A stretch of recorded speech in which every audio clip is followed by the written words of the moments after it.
Where's pen? There we go. Come on. Right. Next lesson, working power. And then what's left after working power? Two topics.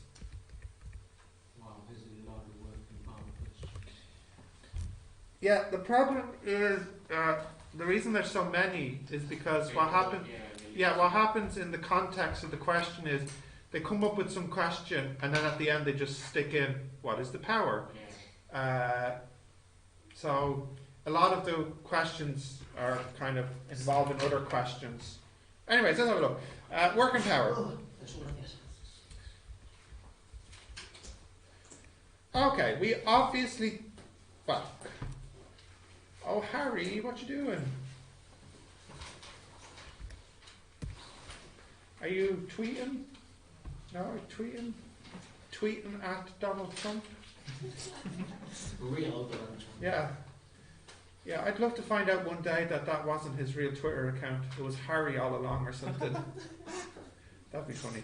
Right, why do we care about electricity? Well, we care about it because of its ability to do work. That's very important. You know, your phone, your laptop, your TV, computer, washing machine, oven, microwave. We care about electricity. And electricity will become more important in the future, especially with renewable energy. Okay, so we care about it for its ability to do work. So this is obviously an important topic for us. That is, electricity is a form of energy. Again, this is something you already know. I'm not telling you something new yet. And do you remember that 1 volt means 1 coulomb could perform 1 joule?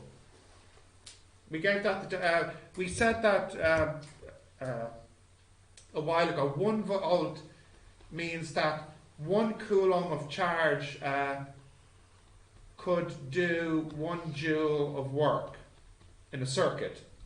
Okay. So if you had 2 coulombs, then you could do 2 joules. You know, but if you had 1 coulomb at 10 volts, then that 1 coulomb could do 10 joules. So really, the formula is pretty obvious here. The amount of work that can be done by your charge is equal to the amount of charge you have times the voltage of that charge. Pretty straightforward formula, which I probably have here. Work equals QV. Okay, so that's our first formula.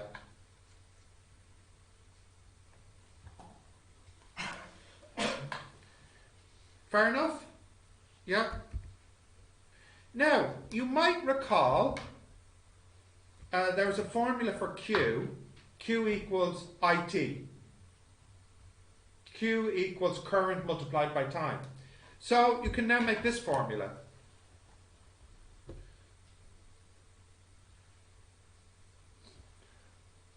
What happens if I divide by time? What do I get on the left? Power. In watts. Yeah.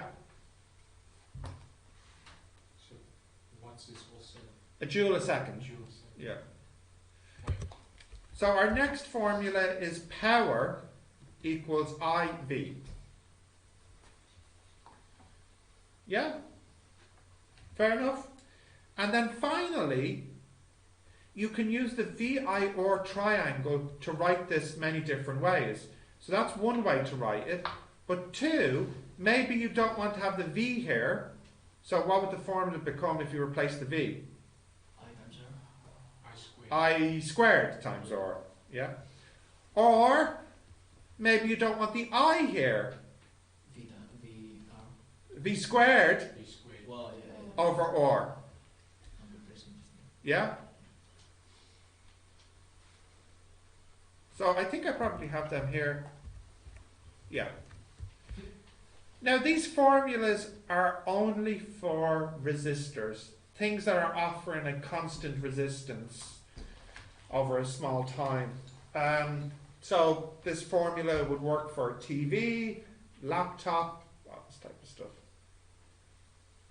The reason I'm making that statement is these formulas are not for capacitors, only for resistors. Okay? In fact, the formula is different for a capacitor. So let's do a very simple example together. It's not constant. Is that right? Yeah, it complicates things.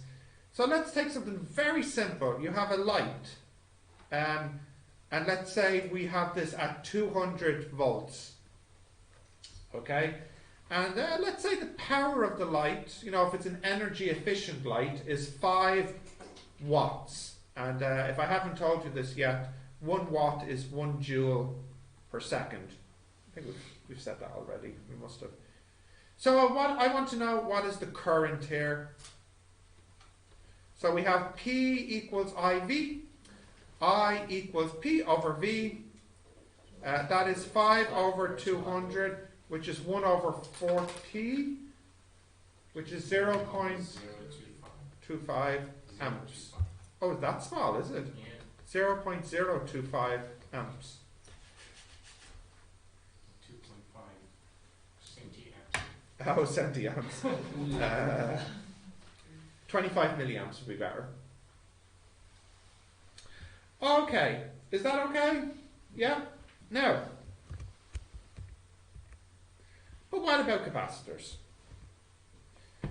When a current is running through a resistor, initially there has been no charge passed through it until at some point there is a charge Q. All the time the voltage stays constant. Let me draw the graph of voltage against charge. So, let's imagine here we have a resistor, we have our ammeter, and we have our voltmeter. And we can use the ammeter together with a clock. We can work out what the charge is that has passed through. So, what did I say I want to do? Voltage and charge, isn't it? Yeah. So at the very, very, very beginning, when I just turn the switch on here and the current starts to flow, the very beginning, how much current has passed through this? None. Now let's keep it simple. Let's just say it's 1 amp.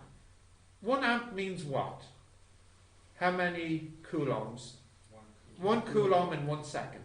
So if no time passes, how many coulombs have travelled through this? None. Yeah. And then after 1 second? 1 coulomb. And after 2 seconds? 2 coulombs, and so on.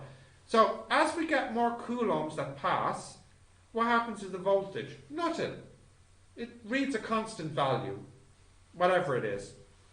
So you get this constant voltage as the charge increases. Okay? What is the area of this graph? It's work. V times Q, which is work, exactly. So that gives us our first result, that work equals the area under the graph of V against Q. Now I would like you to draw this, basically write everything down. That's supposed to be a clock, by the way. Yeah, it looks like an animal. It does, I was realising that, yeah. There now. The hands have extended out of the clock face. Should have made it a digital display.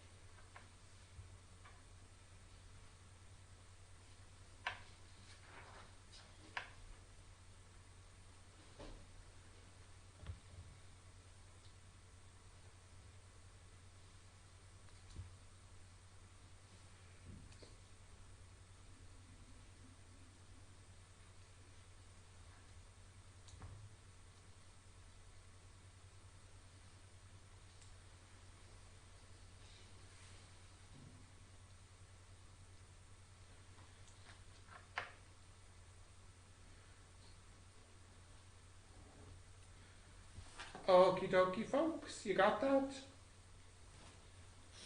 Yeah?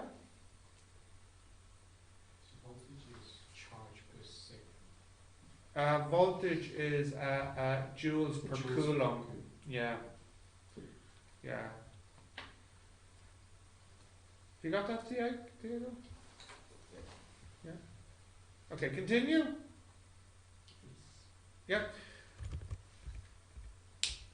Now, what's the story with a capacitor? So let's have a look at the capacitor picture. So, you've got a capacitor, and it's being charged up. You're looking at the voltage here, and you're measuring the current. And if you use a clock as well, yes, you can work out the Q here. Okay. We need to try and draw the graph here. What do we say? V and Q, isn't it? Yeah. Now, what does the graph look like? Well, we can work this out because remember we said that V for a capacitor would be V0 E minus T over tau. Right? And we also said that Q would be Q0 E minus T over tau. Yeah? And if I was to divide these, I would get V over Q equals V0 over Q0. Now, V0 is a constant, true? And Q0 is a constant, true? So a constant divided by a constant? Just a constant, I'll call it K. So therefore, V equals a constant K times Q. Now, what type of graph does that make? Where you say V, which is on the y-axis, yeah, linear. Through the origin or not? Depends on. Depends on what? Yes. Yeah, Why? Yeah. Through the origin, because there's no C at the end Yeah. here. This is like the M. Yeah. Isn't it? So the graph, in this case, looks like this, which is different to the resistor. And what did we say the area represents? The work. Just a hump.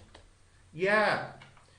So if we call this point here at the end of the process the total Q, and this point here the maximum V, yeah, it's the area of a triangle. So you get the formula that work equals a half QV. Now, what was the formula when it was a resistor? What was work? QV. So you can see it's exactly half the value if it was a resistor, capacitor instead of a resistor. So you need to be careful about this in the exam. Resistor and capacitors have different work formulas. Quite different. The reason the capacitor isn't doing as much work is because it has to charge up. You know?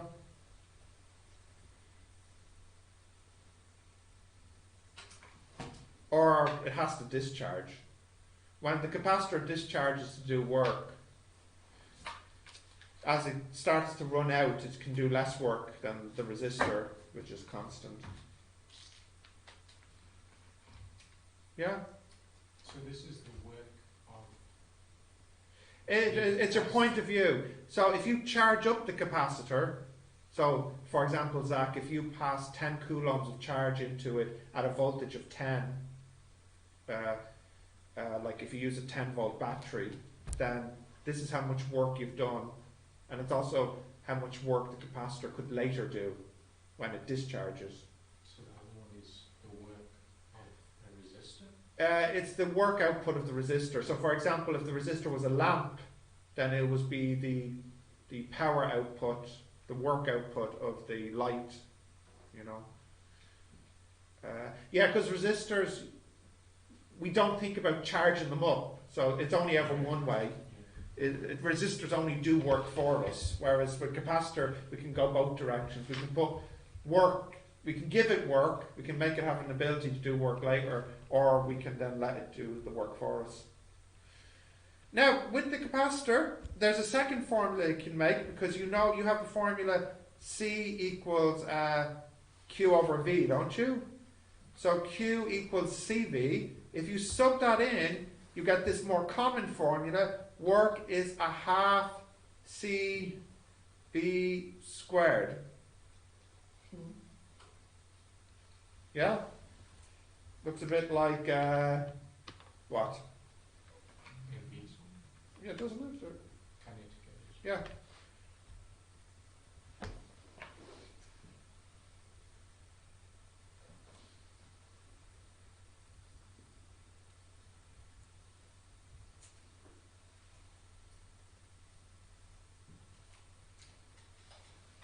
Okay, do you have those formulas? Yeah, continue.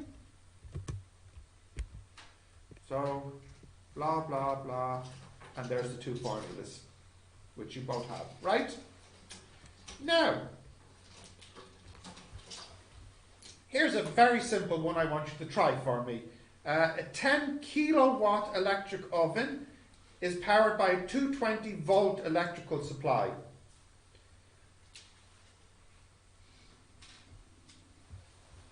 So, tell me firstly, what is the current? What formula should you use here? P equals IV. Okay, give me the I.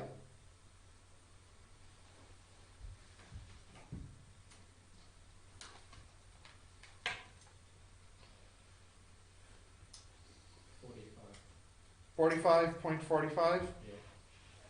Do you all get that? Diego?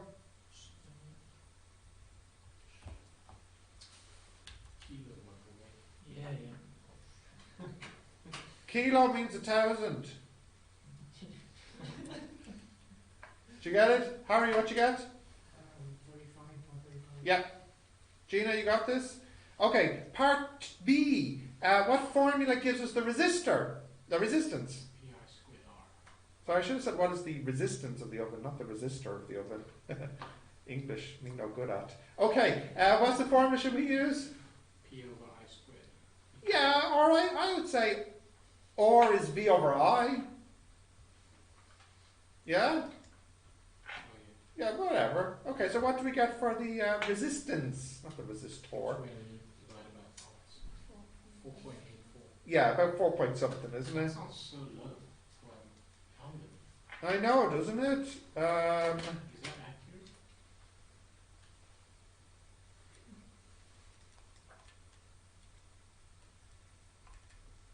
The numbers here are believable. Yeah. 220 volt supply, 10,000 watts would be normal enough. Yeah. Yeah. How much charge has passed through the oven over 1 hour? So what formula is that one? Q equals IT. I is 45, isn't it? No, what's the I? 45, isn't it? Zach, actually, I realise what's going on. When you're looking at producing heat, like in the oven, there's two ways to do it. You can either have an extremely high resistance and an extremely low current, or vice versa, a high current and a low resistance. In fact, it is more efficient, I believe, to make the heat by using a high current through a small resistor than the other way around. So, yeah, actually, I guess the resistance being small is fine because the current was huge. It was 45 amps. Yeah. That's, you know, that's why the oven is on a separate circuit in the house to the main supply, because these can only go up to 13 amps.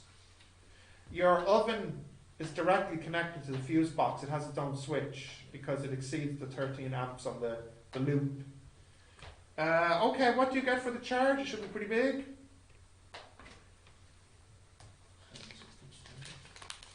Yeah, it was 45 times 3,600. Yeah, what you get? 162,000. Coulombs, yeah. And finally, what formula will give us the work done? There's a couple of formulas you could use. Yeah. You could use power multiplied by time. You could use QV. You should get the same answer.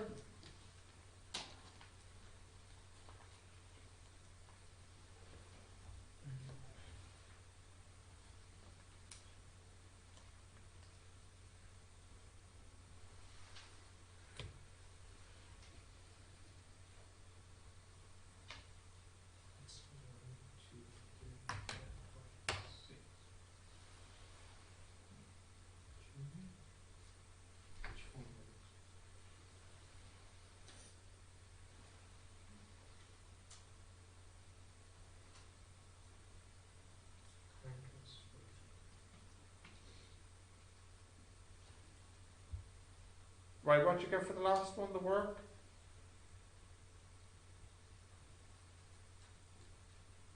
£10. No, an hour is, it should be in seconds, Zach. 60 by 60. Come on, guys, what's the work? Should be a huge number. Oh, an hour. Yeah, not a second. It's not much you can cook in the oven in a second. Depends on the oven. No, there's no oven you can cook anything in a second. How many seconds? 3,600. 60 by 60. So it's 3.6 times 1, 2, 3, 4, 5, 6. Okay, 3.6 megajoules. Yeah. 3.6 megajoules? 6. Yeah, that's if you use it. Is it 3.6 megajoules? Yeah, 10,000 times 3,600. Yeah, okay. Gina, is this okay? You don't look so sure. What's wrong? I got 3.6 times 2 10 to the power 7. Oh, you have an extra zero. Maybe Zach's wrong. 1, 2, 3, 4, 5, 6, 7. Not to come. I got 3 million. Okay, it's 560. it's 36 megajoules. Oh, 35 million. Okay, 36 megajoules. All right, can we continue? Continue? Yeah? Okay. Just cough my lung out real quick. Now, a 120 volt electrical supply charges up a capacitor of 100 millifarad. Oh, it's funny, Zach. I was looking at a question recently. It reminded me of something you asked me in class. And it turns out that things with capacitors are a lot more difficult than I thought. So, were you asking me, could you charge up a capacitor with an AC circuit? Yeah. One of the questions on the medicine exam was about capacitors, and they said something like, what is the resistance, roughly, of the capacitor if it's charged up using a 200 volt AC supply? I was scratching my head going, you can't charge a capacitor up with an AC. Yeah. Well, I was looking it up, and you can charge it up, but it's only charged for a fraction of a second, because as soon as the current switches, it loses it because you're forcing a current in the opposite direction now. So, you can charge up using an AC, but it's not going to be as useful as a DC because you lose the charge straight away.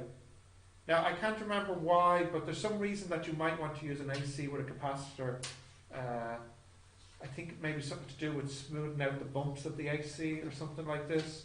But you can't really use it in the same way to store up charge to do work, like on a flash or a defibrillator or a taser or something.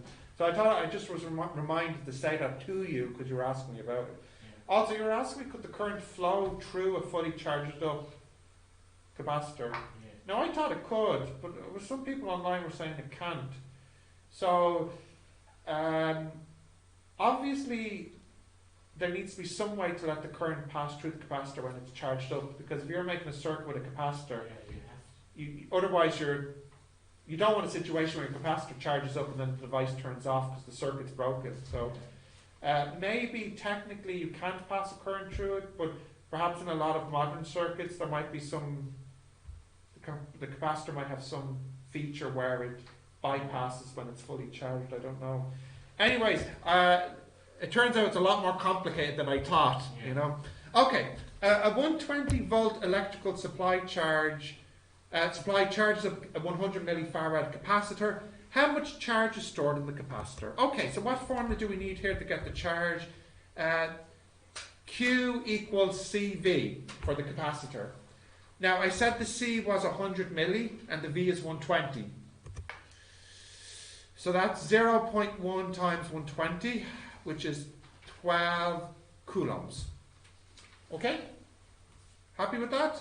Yeah. B. How much energy is stored in the capacitor? That is, what is the work the capacitor can do?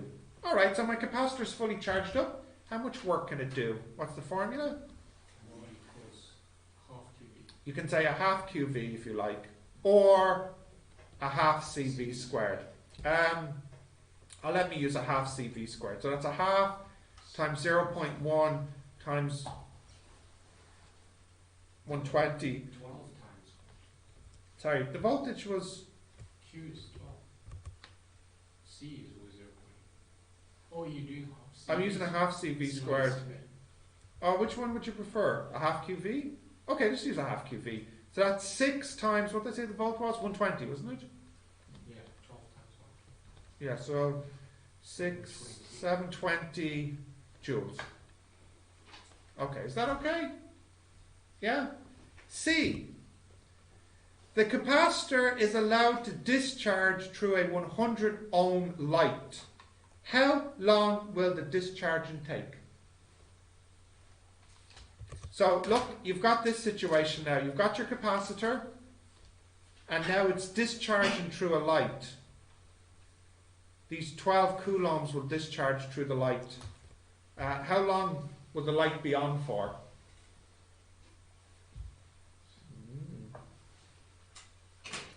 Anybody know? Gina, do you know? I'm not sure. I think you do know. How do you do this one? Let me spy on you. Ah no, let me see. Don't be shy. Maybe. Q equals T. Nope. Anybody? Nope. Nope. Nope. W equals I. Nope. Shall I tell you? It will take 5 time constants. Remember I said this? Remember I said this? It takes 5 time constants to discharge a capacitor. It's always the same. Yeah. And what's the formula for a time constant? It's, you have 2 formulas for it. Oh, come on, how could you forget? It's the name of the lesson as well. What's the name of that lesson?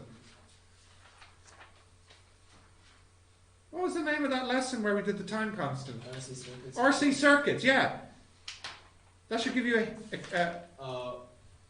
Minus 1 no, but that's the other formula. The other formula, R by C. which is the name of the lesson. 5 or C, which is going to be 500 times 0.1. Because the R is 100, isn't it? Yeah. So that is 50 seconds of light. Now it's not 50 seconds of constant brightness. What will be happening to the light? Yeah, discharging down. Now you see this effect when you turn your computer off, and even when you disconnect the power, the little LEDs slowly fade out. Yeah.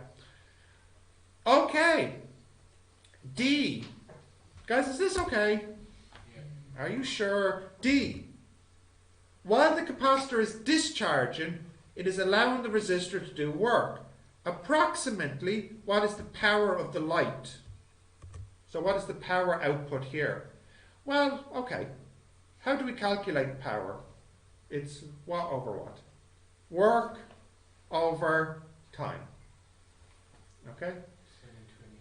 720. The total work is 720. No doubt about that. And the light is on for 50 seconds. So what's that? 37 and a half or something? No. 14.4. What is it? 14.4. 14. 1 4. This? No, 1 4 14. 14.4 watts. Now that is not the constant power output of the light. It's the average, so to speak, yeah. Yeah. At the beginning the light will be brighter than 14 watts, and at the end it will be dimmer than 14 watts. But we can imagine it providing 14 watts of light over 50 seconds. Would it be possible to actually calculate them? Yeah, it should be, because we know the formula. So we could calculate the power. You could do something like this, Diego. You could say power equals IV, and I would be I0 E minus T over tau, and V would be V0 E minus T over tau.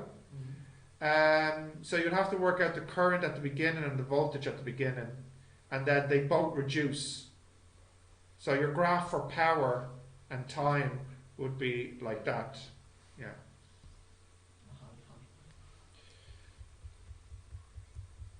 Okay. Yeah, okay. Right, I'll let you write that one down.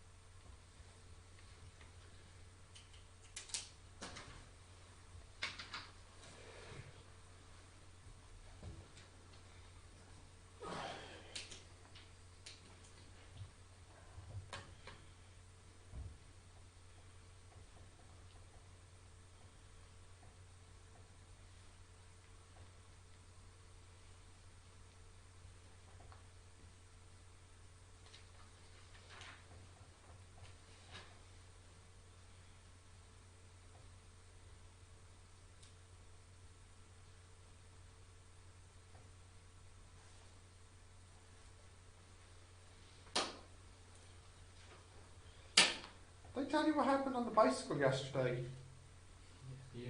with the kid? Yeah. My stomach is still sore from that. I hit the handlebars really hard. What happened?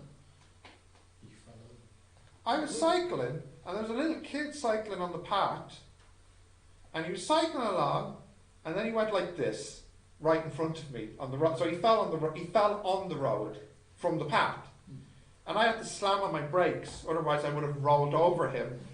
But I hit the brakes so hard that I continued forward, so my handlebar went like this into my stomach. My stomach is still sore from yesterday. So I was equally annoyed and concerned for the child. So the two perfectly balanced each other. I didn't say anything, I just continued on.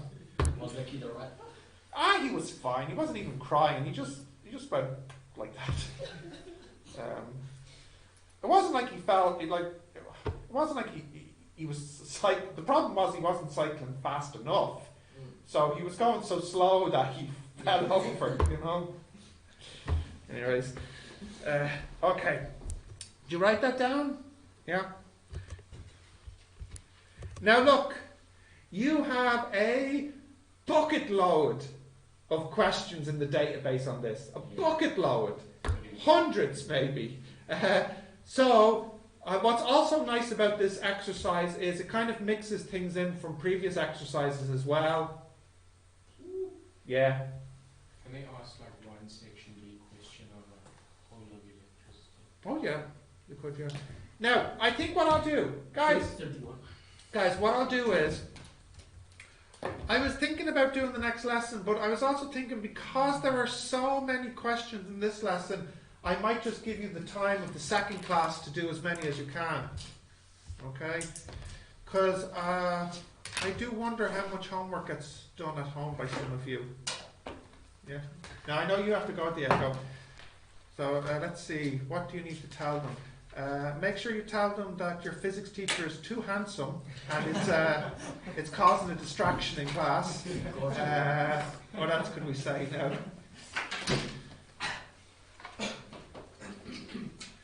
Tell them that you have some challenging classmates. Yeah. Yeah. Yeah. That's one of the big points. That's a yes. Yes. Who did that? I don't know. I think it's. Tell them there's nowhere nearby you can get good tapas. No. Yeah. In like a 500k radius. Yes. There's no good tapas anywhere on this island. Yeah. All right. Yeah. You better head off now. Yeah. So.